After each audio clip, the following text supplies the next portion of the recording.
this past year, I've been kind of saying goodbye to every activity that I've known since being single, and I'm saying goodbye to my single life. And I'm here in Taiwan right now. Let's open the door.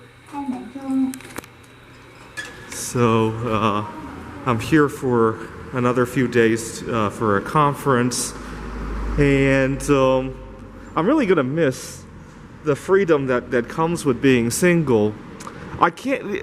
This past 2 weeks, I've been trying to pay attention to how many things I couldn't do the same way without the freedom of being single. You see, I used to. So let me show you a place I'm staying. So in Taiwan,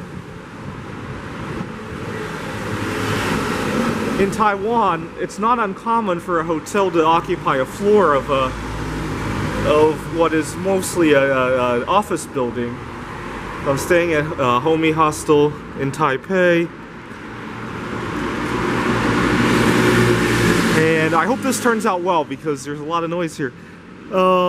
I used to naively, every time I would come out here, stay with my grandparents in Taipei, but I came to realize how frustrating it is when other people seem to know how you want to enjoy your vacation more than you do yourself.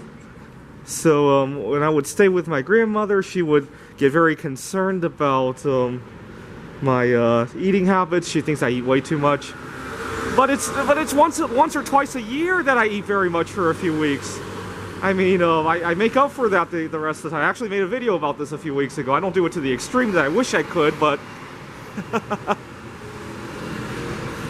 and then one time I had gone to take a shower at my grandmother's house, and I didn't want to turn on the lights because it's an unfamiliar shower, and I just didn't want to see the inside of it.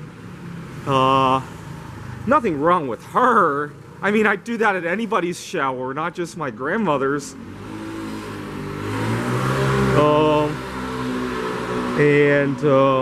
She ran after me to turn on the lights. I had to scream at her. It's not a very pleasant few moments. I mean, we apologized to each other afterwards, but it was not a very pleasant 10 seconds when it was happening. And it's just a preview of what it can be in a significant relationship. Although in a relationship, I would probably long have settled the issue with lights in the shower room, assuming the person is agreeable. I know if it were my mother, she would forget in like 5 minutes. You know, she's very agreeable when we talk about it, but then she forgets. She has other things on her mind. It's I can understand why she doesn't put a high priority to it.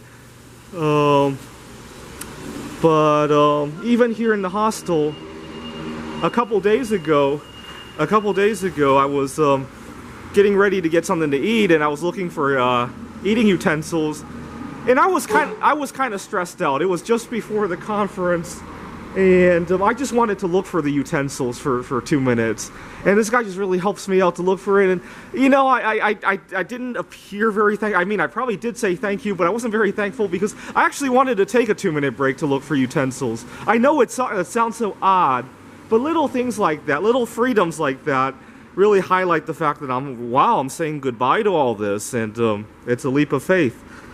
You know, this isn't the first time I had this sentiment. 5 years ago, there was another girl involved in my life. I had an ulterior reason for wanting to marry her, though. Hold on a second, I just want to make sure we can hear all this.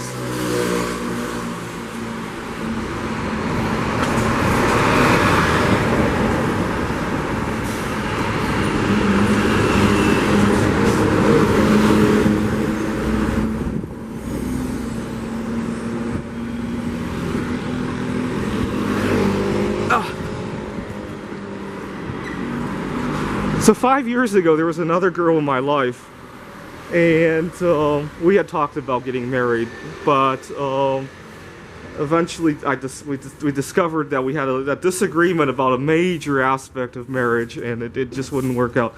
And now, that was a shame, because that was the only thing we disagreed on. I'll get to what it is. We had known each other for about 10 years at that point, and she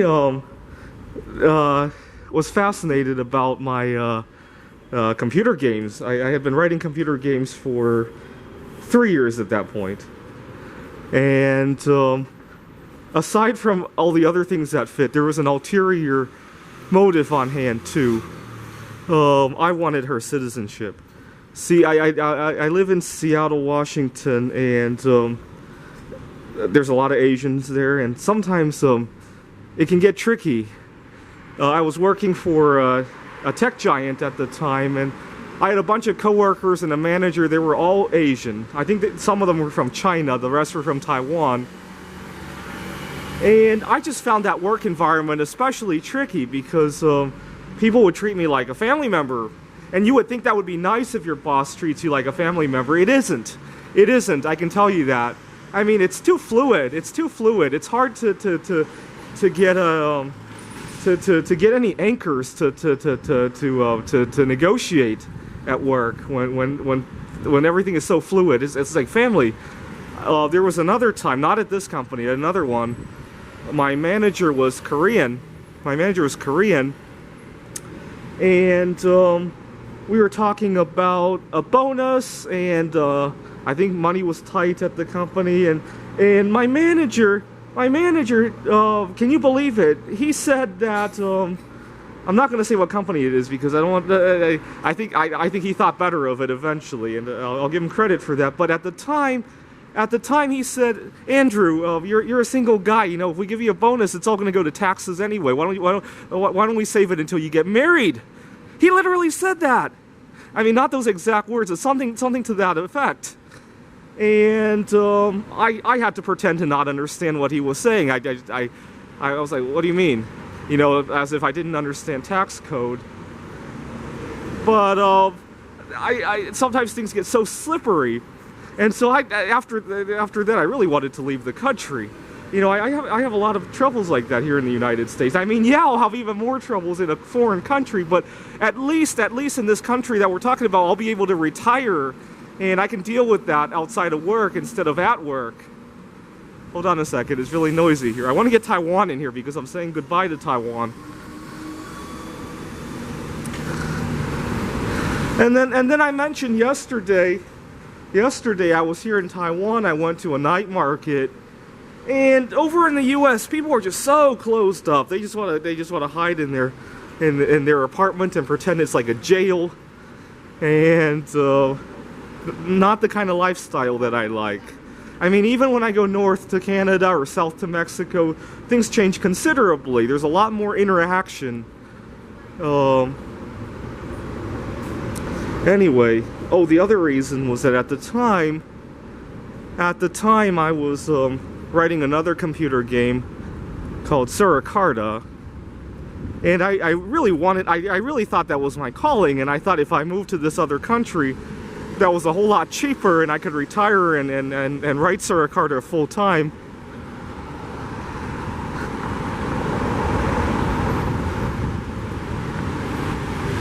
Hold on.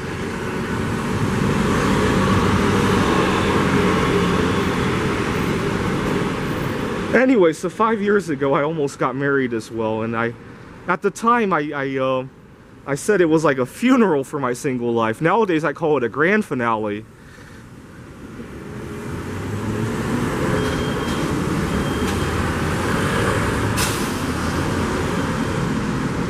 So I call it my single life grand finale right now. My coworker, when he heard about it, he said I was going on a honeymoon with myself. Like, which is kind of funny because it's at the end of the relationship that I go.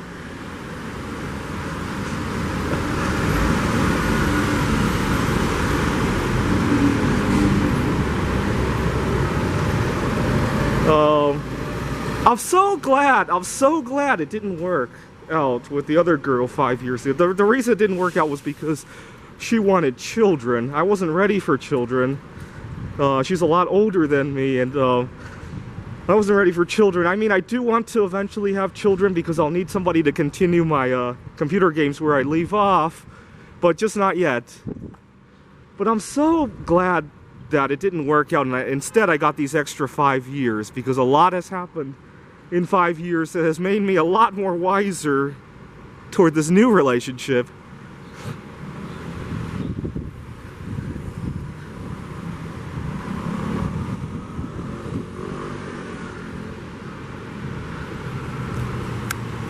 So the reason for the word grand finale is that 2 years ago, I was watching the space shuttle, the space mission Cassini go into its grand finale and dive into the atmosphere of Saturn. And I remember thinking that someday when I'm terminally ill and I have a few months to live, you know, I could still get something out of it, just like Cassini.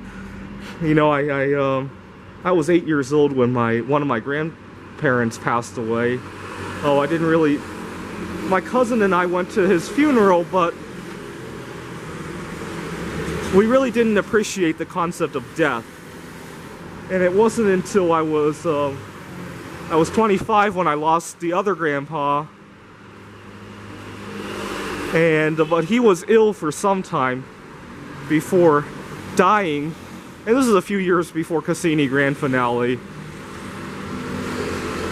So I remember thinking, toward the end of my life, when my doctor says I have a few months to live, I could go on a Grand Finale mission. I've since come to notice that there are other Grand Finales before that one. Just like the single life Grand Finale right now, and the computer game competition Grand Finale, right? I probably won't have time to go to the games after I do get married. You know, it's so funny because right now I'm dealing with a lot of noise on the road.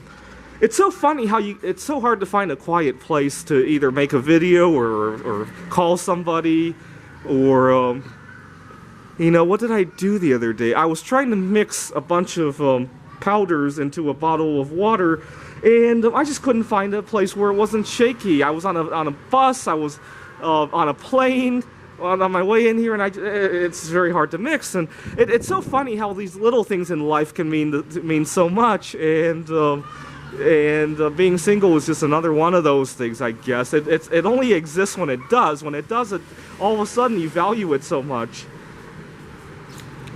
So I liken it to something that kind of sits in the background that you only realize it's not there when it's gone.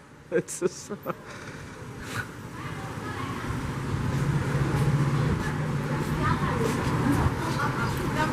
Yeah, a few nights ago I went to the Taiwan International Conference Center because I had been lucky there a few years ago, and I wanted to bring that good luck to both the game conference right now and the marriage.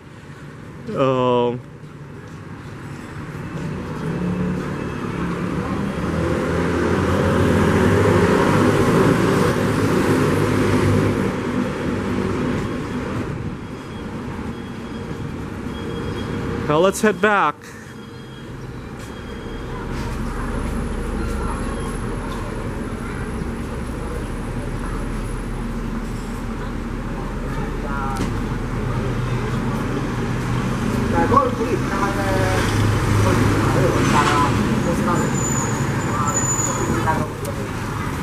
Yeah, what was really sad was last year I was in Tokyo, and I had to change my flight because I came to find out I couldn't go through China because there were some issues there. But I went through Tokyo, and I stayed overnight. I stayed overnight in an internet cafe over in Tokyo, and then the next day, as I was going to the airport and I went through security and all that, I looked back at Tokyo. I was like, oh my god, one day I'm going to fly out of here and it will be the last time, and I won't even know it's the last time I'm seeing Tokyo. And that just hit me like a ton of bricks. That one day, it might have even been that trip. I don't know, because I don't have any plans right now to go back to Tokyo. It just really hit me like a ton of bricks that one day I'm going to leave Taipei, I'm going to leave Tokyo, I'm going to leave any other country, right? And it will be the last time I ever see that country. And I won't even know it's the last time that I see that country, unless I specifically tell myself, oh my god, I don't want to ever go there again. And in that case, I won't care that it's the last time I go to that country, right? Wow. It's saddening that we're constantly saying goodbye to things, whether we know or not. And it's saddening that a lot of things aren't being enjoyed until they're gone. So I first realized how lucky I was to to be single almost 10 years ago now. I had just broken up with a girl who was taking advantage of me, and I had lost most of my life savings. Well, most of my life savings up to that point, which wasn't a lot to begin with. And I had gone to, after we broke up, a few weeks after we had broken up, there was this coin show that I wanted to go to. And I didn't know, I almost didn't know how to go to that coin show because I had taken the girl to the coin show so many times before. And I almost didn't know how to go to that coin show, to make a long story short. And I went because I remember thinking my life is a mess, what more do I have to lose? Maybe I'll meet somebody there, or maybe I'll have one last coin show before I die, right? I remember thinking it in those terms. And I went and I had a good time, and I almost forgot the girl wasn't there.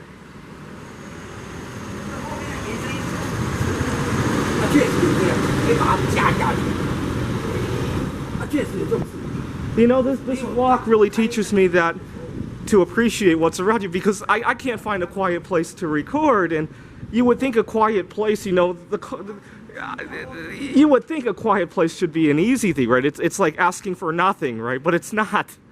So that kind of teaches me about how the relationship goes. That you have to appreciate what's there before it's not. Okay, I'm lost right now. I gotta find out.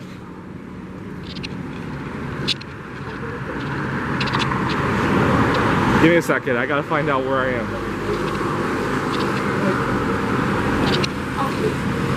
Hey, 你知道这个地址在哪里吗？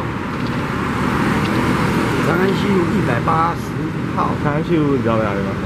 前面走了。前面。啊，谢谢。